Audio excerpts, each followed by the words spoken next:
ખેડબ્રહ્મા શહેરના વ્યસ્ત ગણાતા સરદાર ચોક વિસ્તારમાં આજે જાણે યમરાજ મોતનું તાંડવ લઈને આવ્યા હોય તેમ આખલાઓ વચ્ચે ભયાનક યુદ્ધ છેડાયું હતું।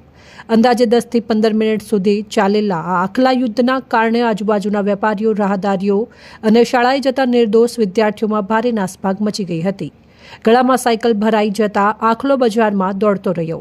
આ ભયાનક લડાઈ દરમિયાન શાક માર્કેટમાં આગળ 1.5 વર્ષ અગાઉ સાયકલ લઈને આવેલા એક વ્યક્તિની સાયકલ આખલાના ગળામાં ભરાઈ ગઈ હતી। ગળામાં સાયકલ ભરાઈ જતા અકળાયેલો આખલો ભીડભાડવાળા બજારમાં દોડવા લાગ્યો હતો, જેના કારણે લોકોના જીવ તાળવે ચોંટ્યા હતા। સ્થાનિક લોકોએ ભારે જહેમત અને મહામુસીબતે આખલાના ગળામાંથી સાયકલ બહાર કાઢી હતી।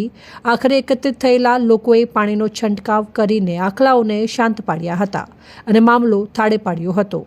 જો આ યુદ્ધ દરમિયાન કોઈ મોટી દુર્ઘટના ઘટી હોત કે કોઈનો જીવ ગયો હોત તો જવાબદાર કોણ?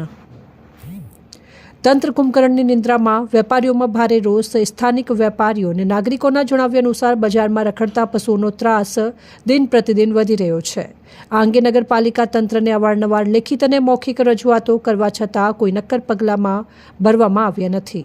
લોકોમાં ચર્ચા જગાવી રહી છે કે શું નગરપાલિકા તંત્ર હજુ પણ કુંભકર્ણની નિંદ્રામાં જ રહેશે? આવી કોઈ મોટી જાનહાનિ કે ગંભીર ઘટના બને તે પહેલાં તંત્ર જાગે અને રખડતા પશુઓને પકડવા માટે તાકીદે યોગ્ય કામગીરી કરે તેવી લોકમાંગ ઉઠી છે।